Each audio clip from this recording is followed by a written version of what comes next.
মার্কিন যুক্তরাষ্ট্রের একের পর এক ধৃষ্টতার জবাব দিতে এবার সরাসরি মাঠে নেমেছে ইরান এবং তাদের লড়াকু মিত্ররা। বাংলাদেশ সময় মঙ্গলবার রাতে কেঁপে উঠেছে গোটা কুয়েত। যুক্তরাষ্ট্রের কুয়েত ঘাঁটিকে লক্ষ্য করে বৃষ্টির মতো ড্রোন ও ক্ষেপণাস্ত্র ছুড়েছে তেহরান। বাজছে সাইরেন, পালাচ্ছে মার্কিন সৈন্যরা। কুয়েত ও বাহরাইনের আকাশ প্রতিরক্ষা ব্যবস্থা এখন পুরোপুরি ব্যর্থ হওয়ার উপক্রম। শুধু কুয়েত নয়, ইয়েমেন সীমান্তেও সৌদি আরবকে পিষে ফেলছে ইয়েমেনের স্বাধীনতাকামী হুতি যোদ্ধারা। ভেঙে পড়েছে 4 বছরের তথাকথিত যুদ্ধবিরতি। মধ্যপ্রাচ্যের মার্কিন স্বার্থ এবং তাদের মিত্র সৌদি আরবের কি চরম পরিণতি হতে যাচ্ছে? বিশ্বমোড়ল যুক্তরাষ্ট্রের আগ্রাসনের জবাব ইরান কিভাবে দেয় তা এবার দেখল পুরো দুনিয়া। কুয়েতে থাকা মার্কিন সামরিক অবকাঠামো লক্ষ্য করে ইরান থেকে ধেয়ে এসেছে একের পর এক আধুনিক ড্রোন ও মিসাইল। কুয়েত সেনাবাহিনীর দেওয়া বিবৃতিতে জানা গেছে, রাত 10টার পর থেকেই গোটা কুয়েত জুড়ে সতর্কতা জারি করা হয়েছে। সেনাদের সর্বোচ্চ সতর্কাবস্থায় রাখা হলেও ইরানের প্রযুক্তির সামনে তারা কতটা অসহায় তা এখন স্পষ্ট।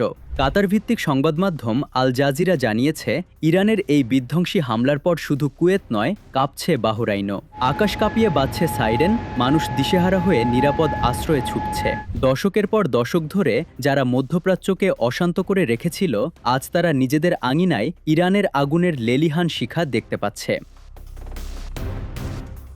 এদিকে ইরানের হামলায় কুয়েতের যখন ত্রাহি অবস্থা, ঠিক তখনই দক্ষিণ সীমান্তে সৌদির দম্ভ চূর্ণ করে দিয়েছে ইয়েমেনের লড়াকু হুতি বিদ্রোহীরা।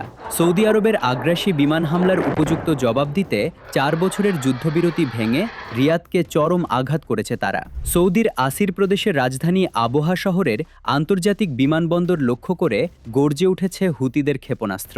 হুতি সামরিক বাহিনীর মুখপাত্র ইয়াহিয়া সারি স্পষ্ট জানিয়ে দিয়েছেন, ইয়েমেনের সার্বভৌমত্বে আঘাত হানলে রিয়াদও নিরাপদ থাকবে না। সানার আন্তর্জাতিক বিমানবন্দরে সৌদি মদতপুষ্টদের আগ্রাসনের দাঁতভাঙা জবাব দিয়েছে তারা। লোহিত সাগর এবং সৌদির অভ্যন্তরীণ তেলক্ষেত্রগুলোতে আঘাত হানার হুঁশিয়ারি দিয়ে। হুতিদের প্রতিরোধ কতটা ভয়ঙ্কর তা প্রমাণ হয়েছে আজ ভোরেই। আলবায়দা জেলার আকাশে নজরদারি চালাতে আসা সৌদি আরবের সর্বাধুনিক উইং লং 2 ড্রোনটিকে আকাশেই তুরুড়ি মেরে ভূপাতিত করেছে হুতি যোদ্ধারা। এই সংঘাতের সূত্রপাত হয়েছিল যখন রিয়াদপন্থী সরকার সানায় ইরানের একটি বেসামরিক বিমানকে অবতরণে বাধা দেয়। বিমানটিতে ছিলেন খোদ আয়াতুল্লাহ আলী খামেনির জানাজা থেকে ফেরত আসা হুতি নেতারা। কিন্তু হুতিদের বীরত্বে সেই বিমান শেষ পর্যন্ত নিরাপদে হোদেইদা বন্দরে অবতরণ করেছে। আর এর পরেই শুরু হয়েছে সৌদির ওপর হুতিদের এই চরম প্রতিশোধের পালা। সৌদি আরবের পুরো তেল সরবরাহ রুট, লোহিত সাগরের জাহাজগুলো এখন হুতিদের কামানের মুখে।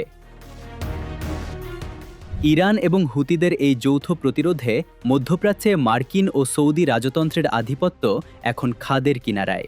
একদিকে কুয়েতে মার্কিন ঘাঁটির ওপর হামলা, অন্যদিকে সৌদির আবহা বিমানবন্দরে ক্ষেপণাস্ত্রের আঘাত। সব মিলিয়ে প্রতিরোধ অক্ষের এই রণহুঙ্কার ওয়াশিংটন ও রিয়াদকে রাতের ঘুম হারাম করে দিয়েছে। পরিস্থিতি কোলো দিকে মোড় নেয়, এখন সেটাই দেখার বিষয়।